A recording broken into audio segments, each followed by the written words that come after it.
नमस्कार, exam selection 360 पर आपका स्वागत है। मैं हर्षवर्धन आज आपके लिए लेकर आया हूं एक बहुत ही बेहतरीन करंट वाली क्लास, और उसमें हम पढ़ने वाले हैं आज के कुछ ऐतिहासिक मुद्दे, आज की कुछ घटनाएं। जो महत्वपूर्ण घटना है उसमें हम चर्चा करेंगे कि अमेरिका ने कौन सी मिसाइल बनाई है जो बैठे बैठे आधे घंटे में दुनिया के किसी भी कोने पर परमाणु बम गिरा सकती है। और इसके अलावा कुछ खेल से क्वेश्चन हम बने हैं, और क्या किसी वन्य जीव अभ्यारण्य में क्या बदलाव हुआ है, सारे क्वेश्चन हम इसमें डिस्कस करेंगे। सबसे पहले हम बात करते हैं किसकी, आज के ऐतिहासिक बिंदुओं की। आज का ऐतिहासिक बिंदु क्या है कि 1957 में ब्रिटेन ने क्रिसमस द्वीप पर आज ही के दिन परमाणु परीक्षण किया था। 1998 में क्या हुआ था, बांग्लादेश के प्रथम प्रधानमंत्री शेख मुजीबुर रहमान की हत्या कर दी गई थी। तो उसके बाद उनके हथियारों को आज ही के दिन क्या है, मृत्युदंड दिया गया था। 2008 में आज ही के दिन भारत का मानव रहित अंतरिक्ष यान चंद्रयान प्रथम आज ही के दिन चांद पर पहुंचा था। और 1929 में लाल कृष्ण आडवाणी भारत के इस समय के जो है वरिष्ठ नेता है, इनकी जो है क्या हुई थी, आज ही के दिन इनका जन्म हुआ था। अगला पहला क्वेश्चन है कि किस मंत्रालय ने नई दिल्ली में डिजिटल जीवन प्रमाण पत्र अभियान शुरू किया है। तो ये कार्मिक मंत्रालय के द्वारा, कार्मिक लोक शिकायत और पेंशन मंत्रालय के द्वारा ये अभियान शुरू किया गया है। इसमें होगा क्या कि इसमें 30 तारीख तक, इस महीने की 30 तारीख तक लगभग 800 शहरों और जिलों में यह अभियान चलाया जाएगा। इसमें होना क्या है कि जो पेंशन भोगी है उनको हर साल अपना जीवन प्रमाण पत्र जमा करना पड़ेगा कि वो जिंदा है या नहीं है। ठीक है, इसकी शुरुआत इस कार्यक्रम की 2014 में हुई थी। और बैंकों की अगर बात करें तो इंडिया पोस्ट पेमेंट बैंक और पेंशन संगठन के सहयोग से यह कार्यक्रम चलाया जा रहा है, और इसको कह सकते हैं जीवन प्रमाण पत्र 3.0 का शुभारंभ। क्वेश्चन नंबर 2 पर आते हैं। तो ये क्वेश्चन बहुत बेहतरीन है कि मिनटमैन 3 मिसाइल जो खबरों में थी किस देश द्वारा विकसित की गई। तो ये जो है विकसित की गई है किसके द्वारा, संयुक्त राज्य अमेरिका के द्वारा विकसित की गई है। इसमें आपको ध्यान रखना है, तो चुनाव दिवस पर क्या हुआ कि चुनाव अभी जो है कल वहां के समाप्त हुए ही हैं। तो चुनाव समाप्त होने के बाद अब इन्होंने अपनी एक मिनटमैन 3 हाइपरसोनिक मिसाइल का क्या किया, अनावरण किया। और LMG 33 जो 3G मिनटमैन जो है एक अंतर महाद्वीपीय मिसाइल है। मतलब ये है कि एक महाद्वीप से दूसरे महाद्वीप पर ये बड़ी आराम से क्या कर सकती है, मार कर सकती है। और इसमें ध्यान रखना है कि अमेरिका जो है इसको विकसित अब से नहीं, 1975 से इसका प्रयोग कर रही है, और 2030 में इसका कुछ बदलाव किया जाना है। ठीक है, और यहां ध्यान रखना है कि अब परमाणु त्रय का एकमात्र भूमि जो आधारित घटक अगर यूएसए का है तो यही वाली मिसाइल है। और इसमें मजे की बात यह है कि इस समय अमेरिका के पास ये 440 ऑफिशियली मिसाइलें हैं, और रूस ये कहता है कि इनके पास इससे भी ज्यादा मिसाइलें हैं। साथ ही आपको ध्यान रखना है कि ये मिसाइल पहली ऐसी मिसाइल थी जिसने कई स्वतंत्र रूप से लक्षित पुनः प्रवेश वाहन MIRV का जो है प्रयोग किया था। तो आप इसमें समझ सकते हैं कि ये बहुत ही बड़ी एक जो है घटना है, और 2030 तक इसको बदला जाएगा। यूएसए की बात करें, राजधानी वाशिंगटन DC है, मुद्रा डॉलर है, राष्ट्रपति डोनाल्ड ट्रंप और उपराष्ट्रपति जो है JD वेंस बने हैं। इसके अलावा अगले क्वेश्चन पर आते हैं, किस संस्था ने जल संरक्षण और प्रबंधन के प्रति जागरूकता पैदा करने के लिए 15 दिवसीय जल उत्सव शुरू किया है।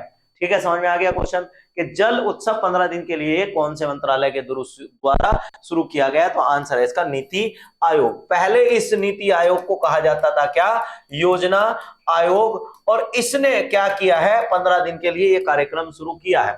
आपको ध्यान रखना है कि अब 15 दिन के लिए जल उत्सव की शुरुआत की गई है। प्रधानमंत्री नरेंद्र मोदी के दृष्टिकोण से प्रेरित होकर इस कार्यक्रम को जो है चलाया जा रहा है, और ये नदी उत्सव मॉडल का अनुसरण कर रहा है। अभी हाल ही में दिल्ली में नदी उत्सव का आयोजन किया गया था, उसमें पश्चिम बंगाल की नदी को सर्वश्रेष्ठ जो है फोकस नदी के रूप में रखा गया था। साथ ही में ध्यान रखना है, तो इसमें 20 आकांक्षी जिले और इसमें कुछ जिले और कुछ ब्लॉक को शामिल किया जाएगा, और यह कार्यक्रम आपका 24 नवंबर तक चलने वाला है। इसका उद्देश्य क्या है, उद्देश्य यह है कि सामुदायिक भागीदारी को बढ़ावा देना है, जिम्मेदार जल उपयोग को बढ़ावा देना है, जल प्रबंधन प्रतीकात्मक रूप से लॉन्च करने को यह क्या है, चिन्हित करेगा। साथ ही में नीति आयोग को और समझ लो। तो नीति आयोग को पहले 1950-51 के समय क्या कहा जाता था, 50-51 के समय कहा जाता था इसको योजना आयोग, और उसके बाद इसमें बदलाव हुआ, इसकी स्थापना कर दी गई दोबारा से 1 जनवरी 2015 में। और इस समय इसके अध्यक्ष कौन है, जो भारत का प्रधानमंत्री होता है वही क्या होता है, योजना आयोग का अध्यक्ष होता है। उपाध्यक्ष कौन है इसके, सुमन बेरी हैं, और सीईओ कौन है इसके, वीबीआर सुब्रमण्यम है। ठीक है, इसके अलावा ध्यान रखना है तो पत्तन पोत परिवहन और जलमार्ग मंत्री सर्बानंद सोनोवाल है, और भारत का जो सबसे लंबा राष्ट्रीय जलमार्ग है वो नेशनल वाटर वन है, और आपका हल्दिया से कहां तक, हल्दिया से इलाहाबाद तक है। ये वाली बात आपको ध्यान रखनी है कि ये इलाहाबाद से हल्दिया तक है। ठीक है, और इसमें ध्यान रखना है इसकी लंबाई कितनी है, 1620 किलोमीटर है। ठीक, अगले क्वेश्चन पर आते हैं। अगला क्वेश्चन क्या है, अगला है हाल ही में महासागर शिखर सम्मेलन की मेजबानी किस देश के द्वारा की गई है। तो महासागर शिखर सम्मेलन की मेजबानी किसके द्वारा की गई है, भारत के द्वारा की गई है। पूरी दुनिया भारत की शक्ति को नतमस्तक होकर देख रही है। भारत धीरे धीरे जो है महाशक्ति की तरफ बढ़ रहा है। तो अब भारत में एक और बड़ा आयोजन हुआ जिसमें जो महासागर है उनको किस तरीके से ट्रीट किया जाए, इकोनॉमिकल एक्सक्लूसिव जोन जो है वो कैसे काम करेंगे, उन सब पर जो है चर्चा के लिए बात इस जो कार्यक्रम में आप कह सकते हैं शिखर सम्मेलन में की गई है। भारतीय नौसेना ने हिंद महासागर क्षेत्र के आईओआर क्षेत्र में समुद्र की सुरक्षा के लिए आउटर रीच पहल को जारी रखते हुए महासागर शिखर सम्मेलन के तीसरे संस्करण का सफलतापूर्वक आयोजन किया है। और इसमें 10 देशों के प्रतिनिधियों ने क्या की है कि भारत के प्रयास और भारत के साथ मिलकर वो महासागर में कैसे काम करेंगे इस पर चर्चा की है। इसके अलावा बात करें तो पृथ्वी की सतह पर लगभग 71% जो है वो महासागर ही है, पानी है, 71% पानी है। दुनिया का सबसे बड़ा समुद्र जो है आपसे पूछा जाए तो बता सकते हैं कि दुनिया का सबसे बड़ा समुद्र भूमध्य सागर है। दुनिया की सबसे बड़ी खाड़ी मैक्सिको की खाड़ी है, और दुनिया के 5 महासागर हैं। सबसे बड़ा महासागर जो है आपको ध्यान रखना है कौन सा है, प्रशांत महासागर है। सबसे बड़ा महासागर की अगर बात करें तो सबसे बड़ा महासागर प्रशांत महासागर है, और सबसे छोटा महासागर आपसे पूछा जाए तो सबसे छोटा महासागर कौन सा है, आर्कटिक महासागर है। कौन सा है, सबसे छोटा आर्कटिक महासागर है। ठीक है, कन्नड़ शॉर्ट फिल्म जिसका नाम है sunflower where the first ones to know ने किस कैटेगरी के ऑस्कर 2025 में नॉमिनेशन हासिल किया है। तो ये अगर देखा जाए तो लाइव एक्शन शॉर्ट फिल्म की श्रेणी में अब की बार ये शामिल हुई है। इसमें आपको जो ध्यान रखना है 2025 के जो ऑस्कर अवार्ड दिए जाएंगे इसमें इस मूवी को शामिल किया गया है। भारतीय टेलीविजन संस्थान जिसको FTII कहा जाता है, इसने ये बताया है कि साल की शुरुआत में कांस फिल्म फेस्टिवल में हमने इस फिल्म को दिखाया था, और इस फिल्म से जो ज्यूरी है वो इतनी ज्यादा प्रभावित हुई उसने इस फिल्म को शामिल कर लिया। इसके अलावा आपको ध्यान रखना है कि ऑस्कर पुरस्कारों की श्रेणी में भारत की ओर से लापता लेडीज फिल्म को जो है सर्वश्रेष्ठ विदेशी फिल्म की कैटेगरी में ऑस्कर पुरस्कार में भेजा गया है। आपको पता होगा कि ये आमिर खान की पत्नी के द्वारा डायरेक्ट की गई जो है मूवी है। अगला एक क्वेश्चन और है कि ऑस्कर पुरस्कारों की स्थापना कब हुई। तो ऑस्कर पुरस्कारों की स्थापना 1929 में हुई। कब हुई, 1929 में। और ऑस्कर पुरस्कार जीतने वाली कॉस्ट्यूम डिजाइनर भारत की पहली कौन थी, भानु अथैया, और इन्होंने गांधी मूवी के लिए कॉस्ट्यूम डिजाइन का जो है अवार्ड जीता था।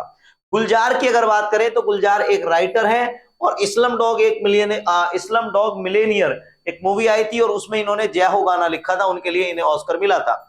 इसके अलावा 2022 की अगर बात करें तो RRR करके एक राजा मौली की मूवी आई थी, उसका एक गाना था नाटू नाटू, जिसको सर्वश्रेष्ठ गीत का जो है सर्वश्रेष्ठ मूल गीत के लिए ऑस्कर अवार्ड दिया गया था। ठीक है भैया, अगले क्वेश्चन पर आते हैं। अगला क्वेश्चन क्या है, बिहार के भागलपुर जिले में सुल्तानगंज रेलवे स्टेशन का नाम बदलकर क्या कर दिया गया है।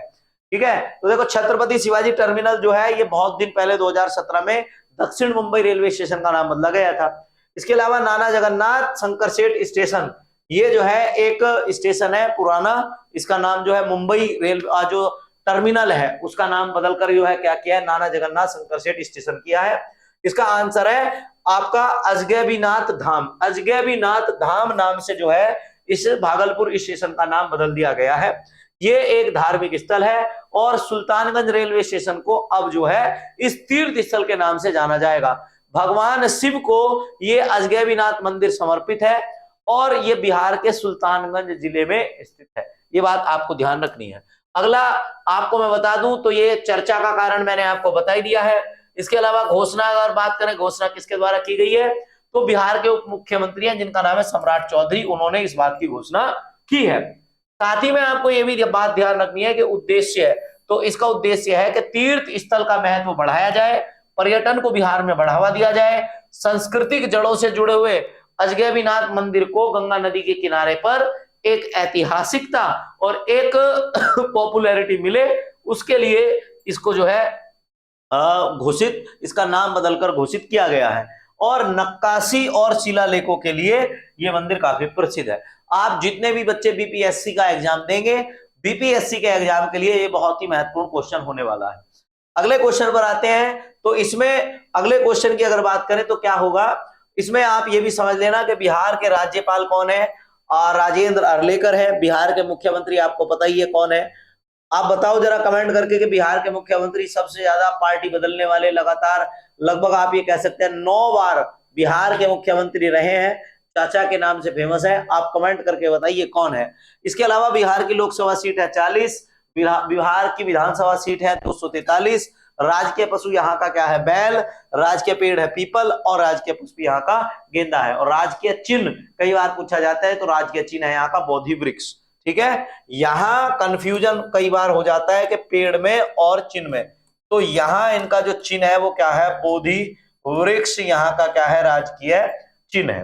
अगले क्वेश्चन पर आते हैं, तो जनवरी 2025 से अपने विवादास्पद बुर्का प्रतिबंध को लेकर कौन सा देश कानून बना रहा है और 1 जनवरी से ये लागू हो जाएगा, तो स्विट्जरलैंड ने, किसने, स्विट्जरलैंड ने बुर्का को प्रतिबंध करने का एक जो है क्या कर लिया है, तैयारी कर ली है। और 1 जनवरी से स्विट्जरलैंड में क्या हो जाएगा, बुर्का प्रतिबंध हो जाएगा।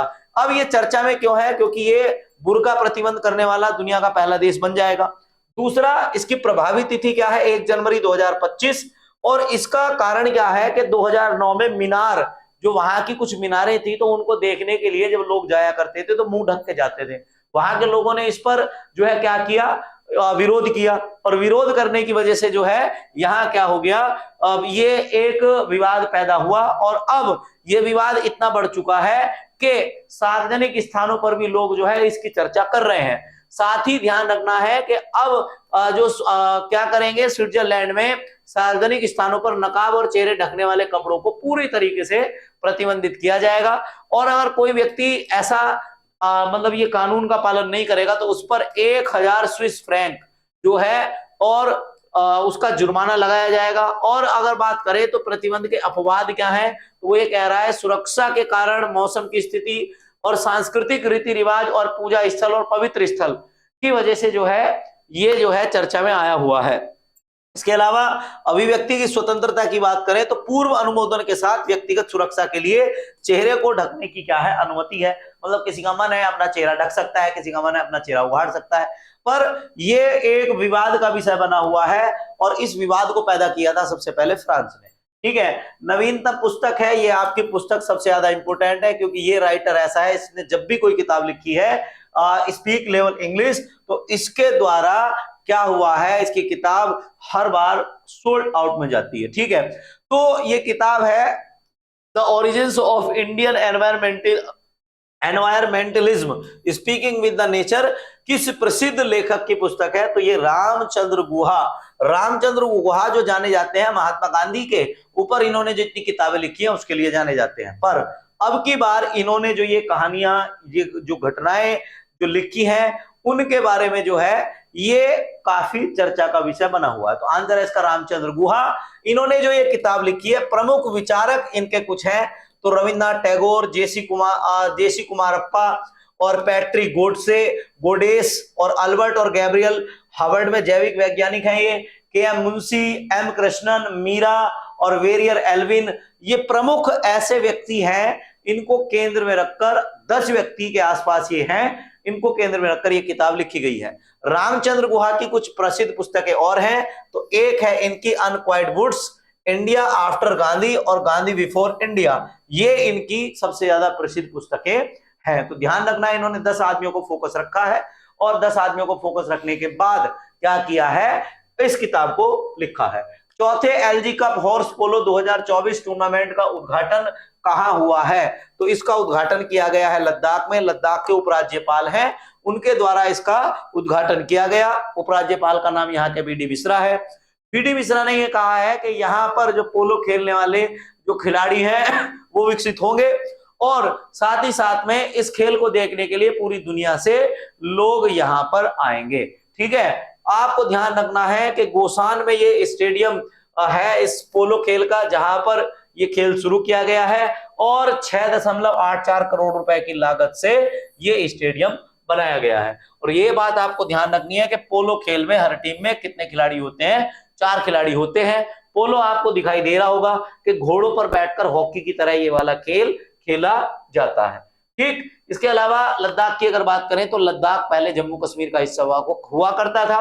2015 में लद्दाख और जम्मू कश्मीर को अलग कर दिया। लद्दाख की स्थापना हम मान सकते हैं कब हुई है, 5 अगस्त 2019 में। राज्यपाल यहाँ के जो है इस समय कौन है, बीडी मिश्रा। और राजकीय पक्षी यहाँ का काली गर्दन वाला सारस है, राजकीय पशु यहाँ का हिम तेंदुआ और राजकीय पेड़ जो है जूनिपर है। ठीक है, इसके अलावा लद्दाख भारत का सबसे कम वर्षा वाला जो है क्या है, क्षेत्र है। ये वाली बात आप ध्यान रखेंगे। लास्ट एक क्वेश्चन है, चीता परियोजना के लिए संयुक्त पैनल बनाने की घोषणा किन राज्यों ने की है, तो यहां पर राजस्थान और मध्य प्रदेश दोनों राज्यों में क्या हो रहा था कि राजस्थान और मध्य प्रदेश की सीमा पर जो टाइगर जो चीता लाए गए थे वो बार बार जो है एक दूसरे राज्य में जा रहे थे, जहां के लोग परेशान हो रहे थे। दोनों राज्यों के मुख्यमंत्रियों ने बैठकर इस बात का सॉल्यूशन निकाला है और इन्होंने कहा है कि हम क्या करने वाले हैं, अब इन चीताओं को लेकर एक प्रोजेक्ट तैयार करेंगे। और इसमें एक बात ये बताई गई है कि मध्य प्रदेश राजस्थान ने चीता परियोजना के लिए 10 सदस्यीय संयुक्त पैनल का गठन किया है और दोनों राज्यों के प्रधान मुख्य वन संरक्षक इसमें जो है शामिल होंगे। इसका उद्देश्य यह है कि चीतों को सुरक्षित आवागमन के लिए मध्य प्रदेश और राजस्थान के बीच चीता कॉरिडोर का विकास और प्रबंधन किया जाएगा। क्लियर है, ये इसका उद्देश्य है। और आपको यह भी ध्यान रखना है, तो चीते राजस्थान में कई बार भटक गए थे और उनके भटकाव की वजह से जहां जहां ये गए तो लोग बड़े परेशान हुए। और चीता स्थानांतरण पृष्ठभूमि की अगर बात करें तो नामीबिया से 8 चीते कूनो नेशनल पार्क में लाए गए थे प्रधानमंत्री के द्वारा, और फिर 2012 में दक्षिण अफ्रीका से 12 चीते दोबारा लेकर आए गए थे। इनमें से कुछ चीते मर गए थे। और इस समिति की जो मेन जिम्मेदारियां होंगी कि वो चीता कंजर्वेंसी लैंडस्केप के बारे में सरकार को जानकारी देगी, चीता कॉरिडोर के लिए रणनीति विकसित करेगी, पर्यटन के अवसरों को अन्वेषण करेगी। और वर्तमान चीता संख्या की अगर बात करें तो इसमें 12 शावक और 24 चीते इस समय वर्तमान में है। मतलब हमने जो यहाँ चीते लेकर आए थे वो धीरे धीरे क्या हो रहे हैं, सर्वाइव कर रहे हैं, बढ़ रहे हैं। ठीक है, आज हमने इतने सारे क्वेश्चनों पर चर्चा की है। हम मिलेंगे एक और नई वीडियो के साथ जिसमें हम बहुत बेहतरीन क्वेश्चनों पर डिस्कस करेंगे। आज के लिए इतना ही, मिलते हैं फिर एक नई क्लास में। धन्यवाद।